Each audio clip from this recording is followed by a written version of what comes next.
आज के टाइम में अगर हम one of the best compact vlogging camera, action camera या फिर पॉइंट ऑफ व्यू कैमरा की बात करें तो GoPro Hero 10 हमारे माइंड में जरूर आता है।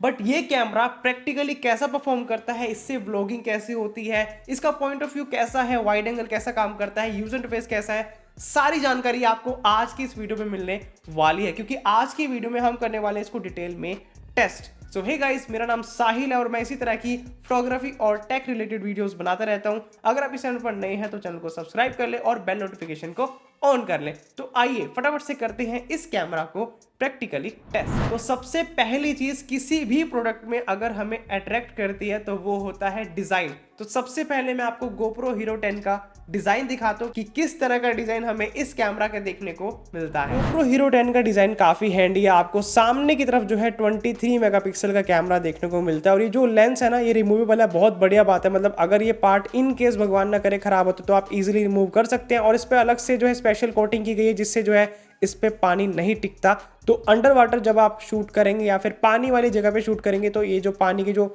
निशान होते हैं वो इस पे नहीं आएंगे। सामने की तरफ स्क्वायर जो है डिस्प्ले है, यहाँ पे भी आपको मैं यूजर इंटरफेस जब दिखाऊंगा कि कैसे वर्क करती है। तो ये भी काफी कमाल की डिस्प्ले में देखने को मिलती है, बट ये टच नहीं है।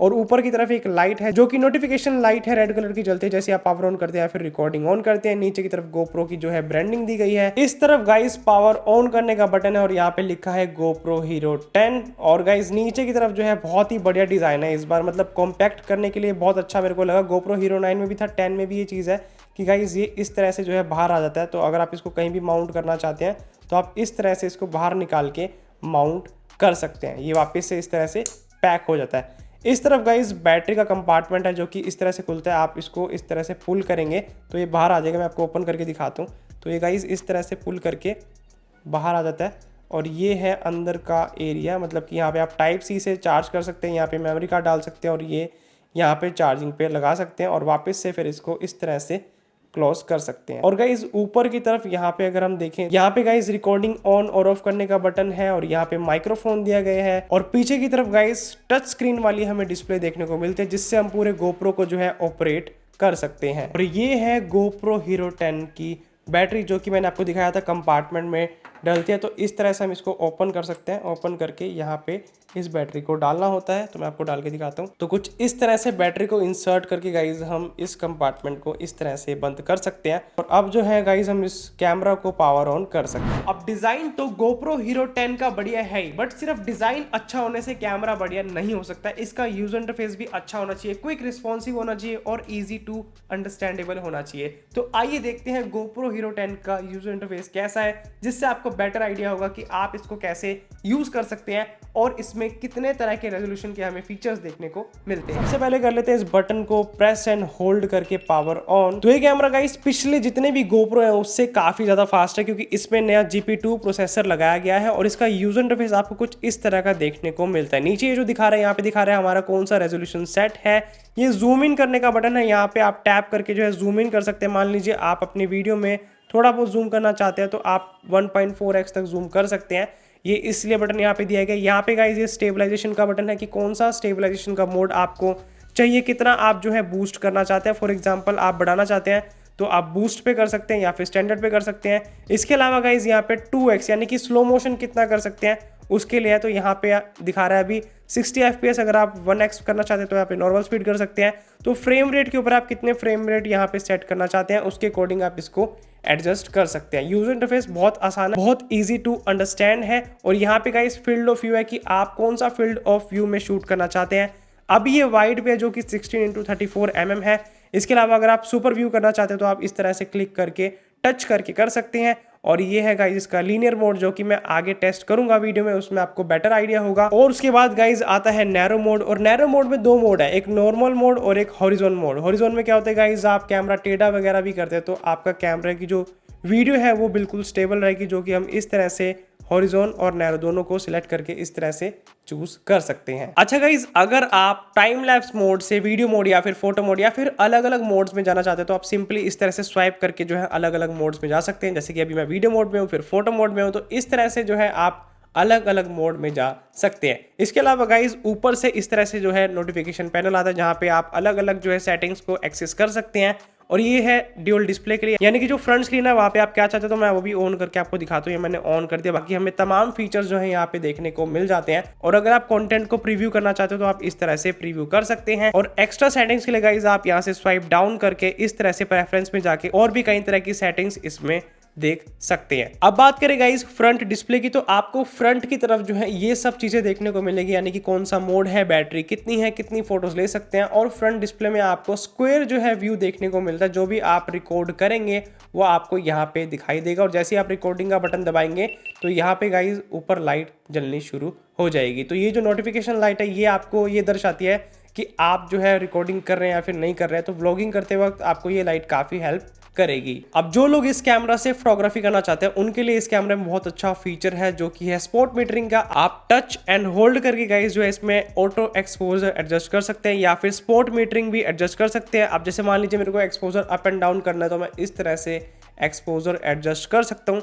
तो ये चीज काफी मेरे को कमाल की लगी। आप अपने अकॉर्डिंग जो है फोटोग्राफी करते वक्त एक्सपोजर एडजस्ट कर सकते हैं। एंड यही सेम फीचर गाइज आपको वीडियो मोड में भी देखने को मिलेगा। अगर आप इस तरह से टच करते हैं तो आप एक्सपोजर को या फिर स्पॉट मीटरिंग को एडजस्ट कर सकते हैं अपने अकॉर्डिंग। अब मैं गाइज आपको इस कैमरा में अवेलेबल रेजोल्यूशन दिखा दूं जो हमें वीडियो बनाने के लिए मिलते हैं। तो यहाँ पे जब आप क्लिक करेंगे तो यहाँ पे इस ऑप्शन पे जाके गाइज हमें बहुत सारे यहाँ पे ऑप्शन देखने को मिलता है। हम यहाँ पे सिलेक्ट करके जो है अपने अकॉर्डिंग एडजस्ट कर सकते हैं। तो मैं आपको यहाँ पे चूज करके दिखाता हूँ। तो मान लीजिए अगर मैं 4K में शूट करना चाहता हूँ तो यहाँ पे मेरे को 120 फ्रेम पर सेकंड की स्पीड देखने को मिलते हैं। मैं यहाँ से सिलेक्ट कर सकता हूँ। और अगर मैं मान लीजिए 5.3 पे जाता हूँ तो 5.3 के में हमें 60 फ्रेम पर सेकंड मैक्सिमम स्पीड देखने को मिलती है। फुल HD में हम मैक्सिमम 240 तक जा सकते हैं और 2.7K में गाइज हम मैक्सिमम 240 तक जा सकते हैं। तो मैक्सिमम गाइज हम 5.3K में 60 फ्रेम पर सेकंड की स्पीड पर शूट कर सकते हैं, जो कि अपने आप में एक बहुत ही बढ़िया बात है क्योंकि इतना छोटे होने के बाद भी 5.3 का रेजोल्यूशन ये कैमरा सपोर्ट करता है। ऑलराइट गाइज, अब मैं आपको इस कैमरा के कुछ फोटोज और वीडियोस के सैंपल्स दिखाता हूं जो मैंने अलग अलग मोड, अलग अलग रेजोल्यूशन और अलग अलग सिचुएशन में शूट करे हैं। तो आइए देखते हैं। तो गाइज अभी जो वीडियो देख रहे हैं वो शूट हो रही है 4K वीडियो 60 फ्रेम पर सेकेंड की स्पीड पर। और जो मोड है वो है सुपर व्यू, यानी कि 16mm मैक्सिमम वाइड जितना इस कैमरा में हो सकता है मैंने उतना वाइड कर रखा है। एंड जो स्टेबलाइजेशन मोड है वो है स्टैंडर्ड पर। तो अभी सनलाइट मेरे यहाँ से, और अगर मैं आपको एक्सपोजर की एडजस्टमेंट दिखाऊं, यानी कि सनलाइट को अगर मैं अपने बैक में लेके जाता हूँ तो आपको आइडिया हो जाएगा कि ये किस तरह से उस चीज़ को एडजस्ट करता है। और रही बात वाइड एंगल की, तो मेरे पीछे आपको जितना भी एरिया दिख रहा है वो मैक्सिमम वाइड है, यानी कि सब्जेक्ट के अलावा जितना भी बैकग्राउंड में आपको एरिया देखने को मिलेगा वो कुछ इस तरह का है कि आप मैक्सिमम वाइड इतना कैप्चर कर सकते हैं। तो अगर आप इस कैमरा के साथ व्लॉगिंग करने की सोच रहे हैं और आप इसको हैंड में लेके मूव करते हैं, इस तरह से कुछ भी दिखाना चाहते हैं, तो आपको स्टेबलाइजेशन, प्रोस्पेक्टिव और overall sound quality, video quality इस तरह की मिलने वाली है सुपर वाइड व्यू में, जो कि है 16mm। अब सारी कैमरा सेटिंग्स सेम है, बट मैंने जो है प्रोस्पेक्टिव सुपर व्यू से वाइड पे कर दिया। और एज यू कैन सी अब जो मेरा प्रोस्पेक्टिव है वो काफ़ी हद तक चेंज हो गया। पहले थोड़ा सा ज़्यादा वाइड था, अब थोड़ा सा कम वाइड है, बट जो व्यू है वो थोड़ा सा और स्टैंडर्ड हो गया। बाकी स्टेबलाइजेशन या फिर बाकी सारी चीज़ों की सेटिंग बिल्कुल सेम है। तो आपको वाइड एंगल में कुछ इस तरह का प्रोस्पेक्टिव देखने को मिलेगा। सुपर व्यू के कंपैरिजन में वाइड मोड का ये फायदा है कि जो बैकग्राउंड में बड़े बड़े मॉन्यूमेंट्स होते हैं या फिर जो बड़ी बड़ी चीज़ें होती है ना, वो ज़्यादा छोटी नहीं लगती। वो एक तरह से स्टैंडर्ड व्यू देती है, ज़्यादा नहीं, थोड़ी बहुत। क्योंकि सुपर व्यू में क्या होता है, ये जो चीज़ें होती है ना बैकग्राउंड वाली, बहुत ज़्यादा दब जाती हैं, क्योंकि वो भी दिखाना होता है और सब्जेक्ट को भी दिखाना होता है। बट जो वाइड एंगल है उसमें जो है थोड़ा बहुत ये जो है चीज़ एडजस्ट हो जाती है, जो कि देखने में अच्छी लगती है, खींचा खींचा नहीं लगता। जो व्यू है थोड़ा सा स्टैंडर्ड देखने को लगता है। देखिएगा ये सेम चीज़ मैं आपको वापस से 16mm यानी कि सुपर व्यू में दिखाता हूँ, जिससे आपको आइडिया होगा ये जो बैकग्राउंड का स्ट्रक्चर है काफ़ी हद तक चेंज हो चुका है। जो आपको बैकग्राउंड में मॉन्यूमेंट दिख रही है ना, एक बहुत अलग शेप में दिख रही होगी, उसकी वजह यही है कि 16mm बहुत ज़्यादा वाइड है, जिसकी वजह से जो मॉन्यूमेंट का स्ट्रक्चर है या फिर जो ओवरऑल स्ट्रक्चर होता है हमारे बैकग्राउंड में या फिर हमारा भी, वो थोड़ा सा डिस्टॉर्ट होता है, वो अलग हो जाता है। तो ऑल अप टू यू, आप किस पॉइंट ऑफ व्यू में दिखाना चाहते हैं। आपके पास दोनों ऑप्शन जो है इस कैमरा में देखने को मिलते हैं। चलिए अब चलते हैं नेक्स्ट मोड में, और वो है लीनियर मोड। और लीनियर मोड के साथ मैंने हॉरिजॉन्टल लेवलिंग भी ऑन कर दिया। और ये जो हॉरिजॉन्टल लेवल का फीचर है ना, ये सिर्फ लीनियर मोड में ही अवेलेबल होता है। हॉरिजॉन्टल लेवल को डिटेल में टेस्ट करने के लिए मैं गोप्रो की भी वीडियो बना रहा हूँ ताकि आपको आइडिया हो जाए। तो गोप्रो में अगर इस तरह से इतना टेढ़ा करता हूँ या फिर इस तरह से इतना टेढ़ा करता हूँ तो उससे आपको आइडिया होगा कि इतना ज़्यादा इसको रोटेट करने के बाद भी वीडियो हमारी कितनी सीधी रहती है, या फिर इतना ज़्यादा राइट वर्ड्स की तरफ हम इसको रोटेट करें तो हमारी वीडियो कितनी सीधी रहती है। इससे आपको बेटर आइडिया होगा कि कितना जो है ये हॉरिजॉन्टल लेवल को एडजस्ट करता है। ओके गाइस, सो अब मैंने मोड चेंज कर दिया है नैरो मोड में, और ये आपको थोड़ा सा DSLR फील्ड ऑफ व्यू देगा, यानी कि जो फील है वो ऐसा लगेगा कि आपने किसी DSLR की लेंस से शूट किया, क्योंकि जो नैरो प्रोस्पेक्टिव है वो हमें देखने को मिलता है। तो कोई भी हम किट लेंस से भी जब DSLR से शूट करते हैं हमें इतना ही ऑलमोस्ट डिस्टेंस देखने को मिलता है, और बैकग्राउंड में भी इस तरह का कंप्रेशन हमें देखने को मिलता है। तो GoPro में नैरो मोड कुछ इस तरह का आपको प्रोस्पेक्टिव देगा। अब ये आपके ऊपर डिपेंड करता है कि आपको किस मोड में शूट करना है, कैसी व्लॉगिंग आप करना चाहते हैं, बैकग्राउंड में कितना एरिया आप दिखाना चाहते हैं। ऑल अप टू यू, आपकी अपनी मर्जी है कि आप कौन से मोड में चूज करते हैं। सारी क्वालिटीज मैंने अलग अलग मोड में आपको चूज करके दिखा दी, जिससे आपको बेटर आइडिया होगा कि अलग अलग मोड में कितना फील्ड ऑफ व्यू, कितना प्रोस्पेक्टिव, कितना कॉम्प्रेशन और कितना बैकग्राउंड में हमें बढ़िया चीज़ें देखने को मिलती है, कैसी देखने को मिलती है। अच्छा गाइस, इस कैमरा में फ्रंट स्क्रीन होने की वजह से व्लॉगिंग करना और भी ज़्यादा आसान हो जाता है। एज यू कैन सी, जो फ्रंट स्क्रीन है ना, यहाँ पे मैं आसानी से अपने आप को देख सकता हूँ कि मेरा प्रोस्पेक्टिव कैसा आ रहा है, कितना मैं वाइड आ रहा हूँ, या फिर मेरे बैकग्राउंड में कैसी चीज़ें मेरे को देखने को मिल रही है। ये सारी चीज़ें जो है ना मेरे को फ्रंट स्क्रीन में आइडिया हो जाता है देख के।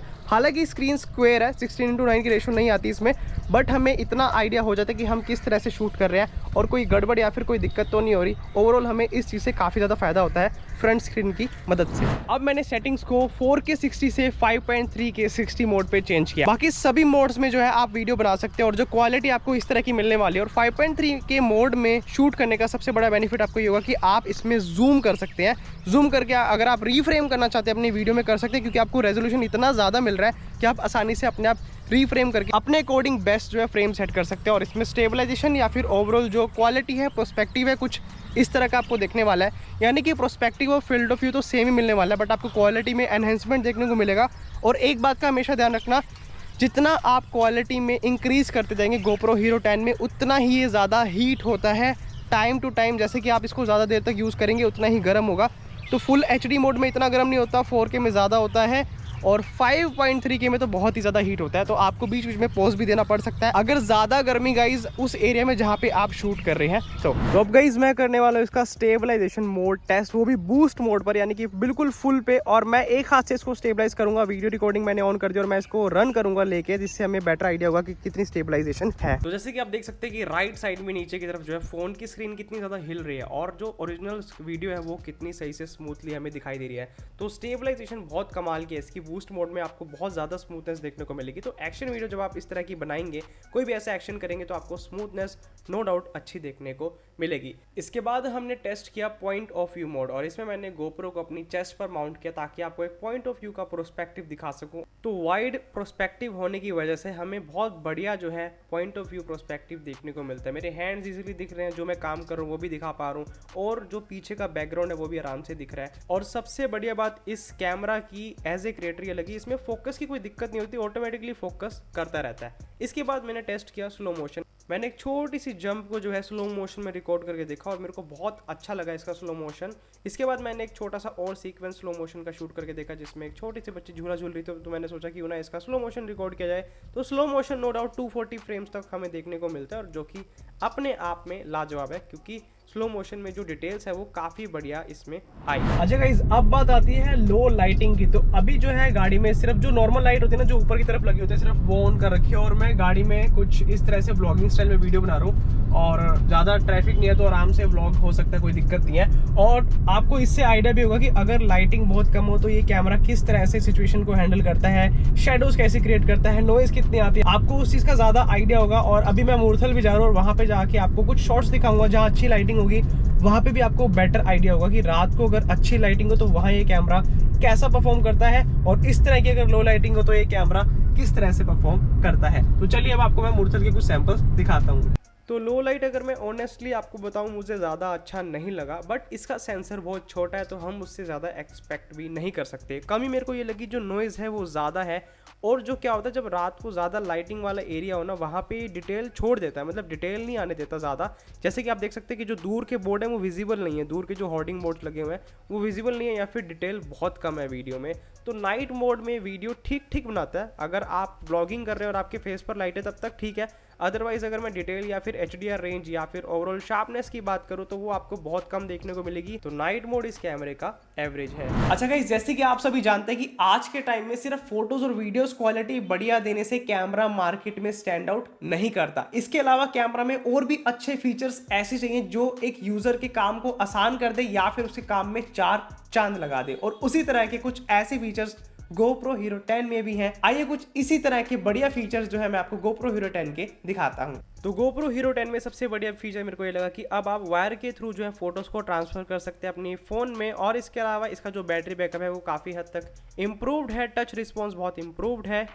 और जब आप इस कैमरा से वर्टिकल मोड में वीडियो शूट करेंगे तो आपकी वीडियोस भी ऑटोमेटिकली वर्टिकल मोड में ही रिकॉर्ड होगी। एंड गाइस, अगर आप इस कैमरे का बैटरी बैकअप और भी अच्छा लेना चाहते हो तो आप आगे वाली जो फ्रंट डिस्प्ले है उसको सेटिंग्स में जाके ऑफ भी कर सकते हैं और बैटरी बैकअप काफी हद तक उससे इंप्रूव हो जाता है। अब देखो गाइस, जहां इतनी इस कैमरा में खूबियां हैं तो वहां मेरे को थोड़े बहुत ड्रॉबैक्स भी लगे, जो ऑब्वियसली मेरा ओपिनियन है, हो सकता है आपको वो ड्रॉबैक ना लगे। अब मेरे को क्या क्या इसमें बेकार चीजें लगी या फिर मुझे लगा कि ये अच्छी हो सकती थी, वो मैं आपसे अब शेयर करता हूँ। तो सबसे बड़ा ड्रॉबैक मेरे को GoPro Hero 10 का अभी भी लगा वो है चार्जिंग का। मतलब 2022 में भी चार्जिंग इसकी स्लो है, फास्ट चार्जर सपोर्ट नहीं करता है। और गाइस, जैसे कि मैंने आपको बताया था कि ये कैमरा 4K मोड में 5.3K मोड में बहुत ज़्यादा हीट करता है। तो लॉन्ग टर्म में जब आप इससे शूट करेंगे, स्पेशली गर्मियों में आपको दिक्कत हो सकती है, हो सकता है आपका शूट भी रुक जाए क्योंकि कई बार तो ये बहुत ज़्यादा ही गर्म हो जाता है। तो जेन्युइनली गाइस, GoPro Hero 10 मेरे को प्राइस के अकॉर्डिंग काफ़ी बढ़िया लगा। इसकी कैपेबिलिटी और फ्लेक्सिबिलिटी बहुत कमाल की है। मतलब जो लोग व्लॉगिंग करना चाहते हैं, मोटो व्लॉगिंग करना चाहते हैं या फिर कंटेंट क्रिएशन में है, उनके लिए कैमरा बहुत काम का है। अच्छा गाइस, इस कैमरा से ही मिलता जुलता एक और कैमरा है Insta360 ONE X2। मैंने उसको भी रिव्यू किया हुआ है, उसका लिंक आपको नीचे डिस्क्रिप्शन बॉक्स में मिल जाएगा। और मैं सोच रहा था क्यों ना GoPro Hero 10 versus Insta360 ONE X2 की वीडियो बनाई जाए। अगर आप इन दोनों कैमरा का कंपैरिजन चाहते हैं तो नीचे कमेंट बॉक्स में मेरे को जरूर बताएं, मैं उस पर भी वीडियो लाने की पूरी कोशिश करूंगा। So that's what this GoPro Hero 10 is all about. Video अच्छी लगी तो वीडियो को लाइक एंड चैनल को सब्सक्राइब जरूर करें। Stay tuned until next video.